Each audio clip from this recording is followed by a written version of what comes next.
We got big news from Donald Trump. He has signed the Epstein release. It's happening. There's going to be nothing in it. We'll be bored, and I'm bored now. But Donald Trump has truthed. He truthed a lot. It's long.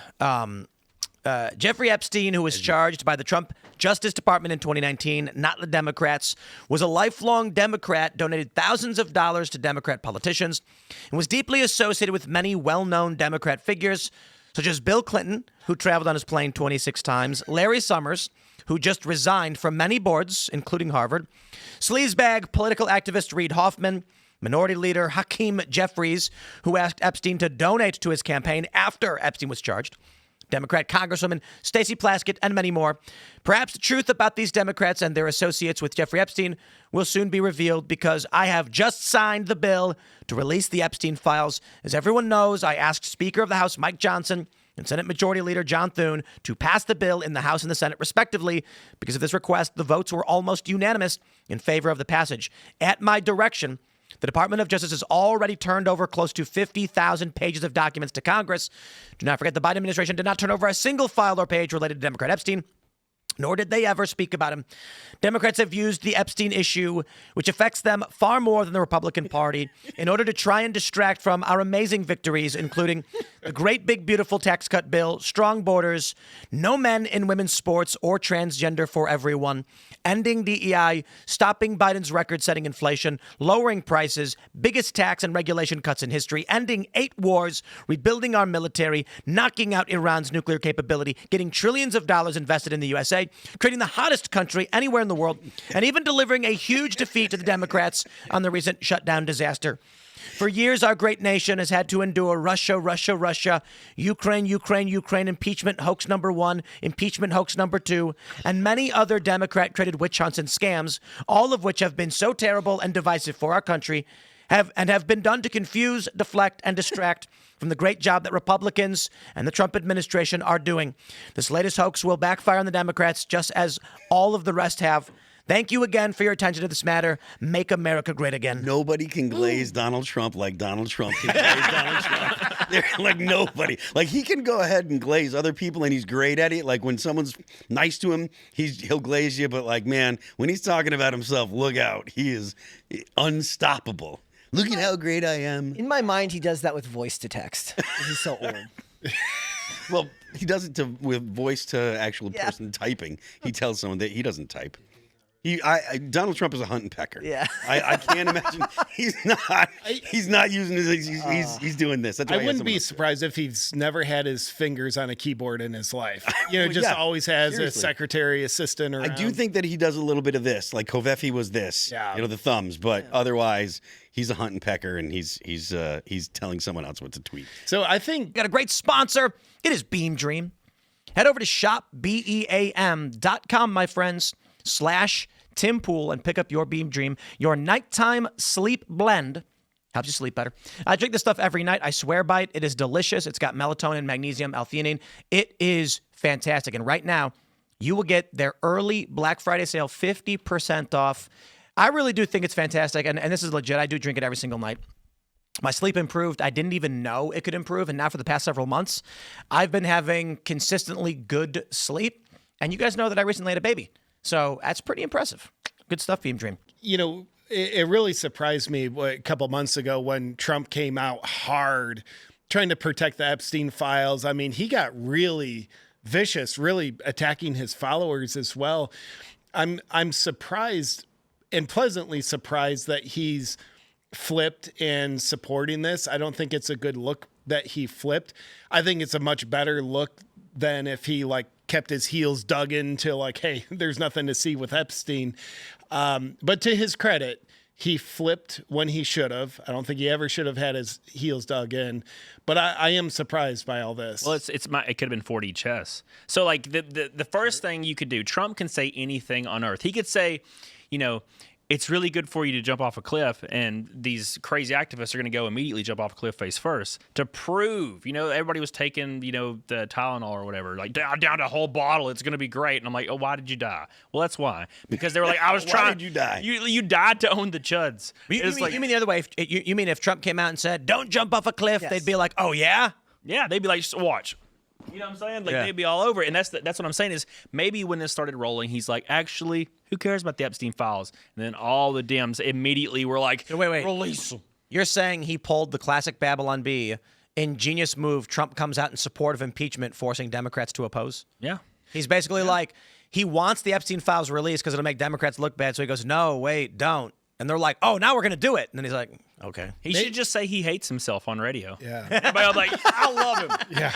I love him now. He might have got the idea for that 40 chess Epstein thing from the Babylon Bee. Well, if it's fourth dimensional, it implies there's some passage through time. So maybe his future self or Baron from the future came back and gave him this information. You guys are familiar with the Ingersoll, what was it? Ingersoll Lockwood? Was that the name of the books? Baron Trump? You guys don't know about this stuff? No. What are you doing, bro? Oh, yeah. I've heard a little bit about that. Yeah. That there are like books from the late 1800s about Baron Trump Yes. becoming, I'm just for real. It's That nuts. like anarchists and socialists march from the financial district of Manhattan towards Fifth Avenue to Castle Trump. Like somebody was just like doing ancient 1800s DMT and saw the future or something. Yeah, let me pull this one up. Actually, let's ask our friend Grack. Tell me Is Aaron Aaron Trump Trump a those time traveler? Baron Trump time travel books. You can slip through What goes reality along with the sometimes, man. Trump being a time traveler? Donald Trump is a time traveler? Obscure children's novels written by American author Ingersoll Lockwood. Like, I didn't believe this was real when this story broke. I was like, this is not possible. The stories feature a young protagonist named Baron Trump. Yeah, full name Wilhelm Heinrich Sebastian von Trump. Who embarks on fantastical journeys that involve elements of time displacement, underground worlds, and global exploration. While the books themselves are whimsical Victorian-era fiction, similar to the style of Gulliver's Travels, they've exploded in popularity due to the eerie parallels. So what is it? There's one where it's called like The Last President, I think it's called, right? Trump as a time traveler. Theorists link the books to Nikola Tesla's papers, allegedly reviewed by Trump's uncle, John G. Trump, an MIT engineer, who supposedly hid time displacement tech from Tesla's estate in 1943. Trump is said to have used it to go back and influence history. Wait, when were they written? What if the Mandela effect is just Trump going back in time and stepping on bugs? When were they written? 18 something. The funnier version of this is that Donald Trump read them and named his son Barron after this just because he read the books. That could be. No, he named his son Baron, goes back in time, and then writes about Baron. I have never seen any evidence that disproves that. Could happen. Good. I want to see what the government says. If they're like, no, that's, I'd be like, okay, yeah, it is real. Bro, with the power of AI, we can make this very easily, but maybe this is something Seamus could put together for Freedom Tunes where it's like Trump goes back in time and then he's like at the Fruit of the Loom factory and there's a guy like, I got an idea for a logo, and then Trump trips and falls and he crashes, and then the cornucopia just like gets splattered with paint. And then in the future just disappears from every label and every tag. Like the videos, the guys who make fake Fruit of the Loom shirts with the cornucopia and they put them at thrift stores so that people feel Yeah, I know. like they found them. It's like Trump goes back and he sees this book, and they're like, "Yeah, we have this book. It's called The Berenstein Bears." He's like, "No, I don't like it." Okay, so check this out. There's a book called The Last President, written by Ingersoll Lockwood. It is not the Baron Trump novels. The Baron Trump one was fancy, adventures, fanciful adventures. The Last President was a short novella about a populist candidate from New York who wins the presidential election, shocking the establishment. He lives on Fifth Avenue in a gilded mansion. His victory triggers massive riots and protests in New York, with mobs marching down Fifth Avenue, shouting "Down with the rich." The country slides into chaos. Congress is deadlocked. States threaten secession. The Treasury is almost bankrupt, and there are fears the Republic itself will end. This is prophecy. I'm sorry. Trump went back in time and he's like, let me tell you about my son Baron. He was magical. He went underground and met gnomes. Well, none of that's true because Trump said prices are down and everything's hunky-dory now. The incoming president is sworn in on March 4th, the old inauguration date. The book ends on a dark, ambiguous note with the fate of the nation hanging in the balance. Many readers interpret the title literally. He is the last president of the United States as we know it. What if, like, the real reason Democrats keep saying Trump wants to be a dictator is not because of anything Trump said, but because they think this book is prophecy? And they're like, Trump's going to be the last president. He's not going to give up. Yeah. It's Yeah, well, interesting. that's a common thing, though. Every single time there's the Republican candidate and there's the Dem candidate. The Dem candidate will always claim that if the Republican candidate wins, it will be the last presidential election ever. They've been saying this since I was a kid, so it goes in that way. They will never relinquish power except for when they do. I asked, is Steve Bannon Baron from the future? And Grok says, no, Steve Bannon is not Baron from the future, but the internet wishes he was.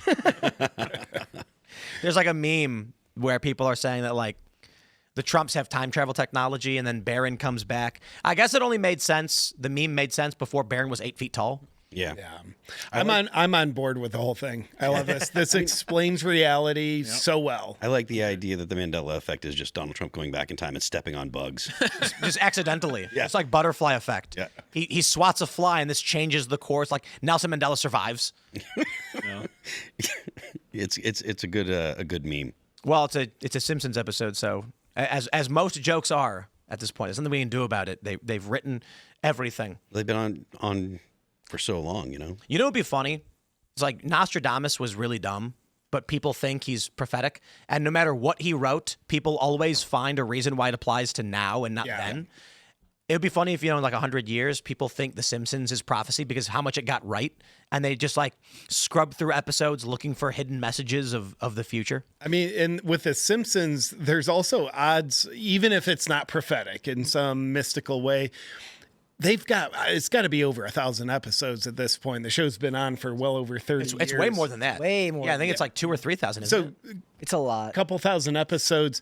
There is so much content there. They will at least accidentally look like they're prophesizing quite a bit. Oh wait, no, it's 799. That's it? Yeah. When did it start? Oh, So their hit rate is really good then. That's not that much at all. Started in 1989? 37 seasons. Wow. Okay.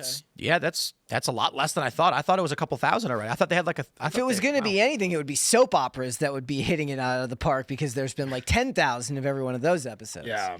Every single day. Yeah. Every day. Yeah. Well, we should actually look into it. Maybe they have probably. At least somebody has ended up like sleeping with their wife's twin sister by accident, not realizing who it was. by accident. Oops.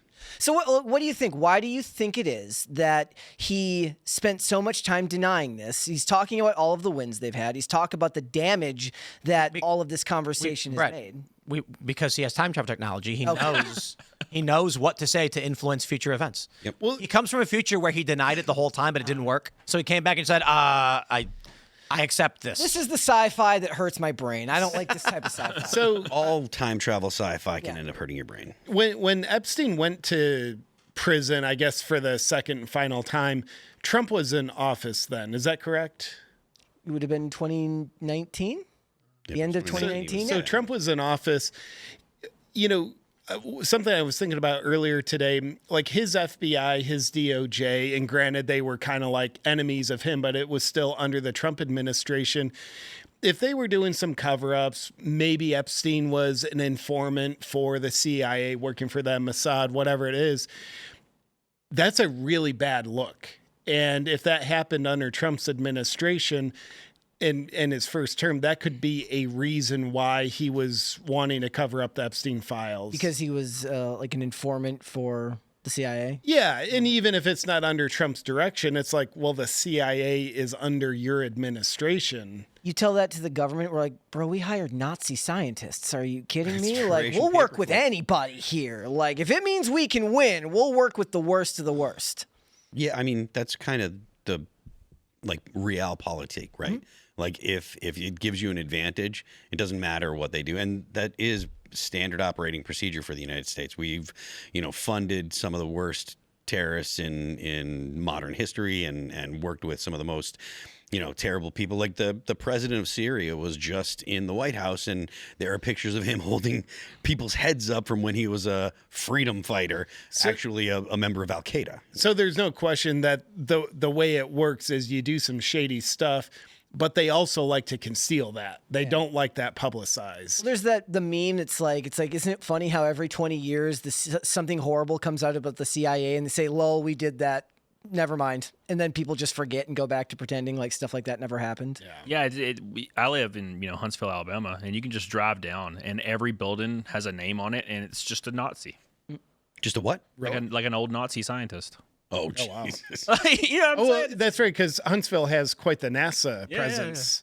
Yeah, 100%. I thought all the Nazis went to Argentina. We got a few of them My in Alabama. surprise. To my surprise. By the way, Cody, you have not publicly condemned the Nazis during this conversation, so That's maybe you're pretty one of shady, them. bro. That There's, proves it. there's very good people on both sides. There's very fine people on both sides, right? Careful, man. Or Media Matters is going to be like, and Cut. Cody Dennison was Don't like, worry. They're gonna. Thanks for checking out this clip from Timcast IRL. Make sure to watch the show live Monday through Friday at 8 p.m. Subscribe to this channel, and we will see you all there.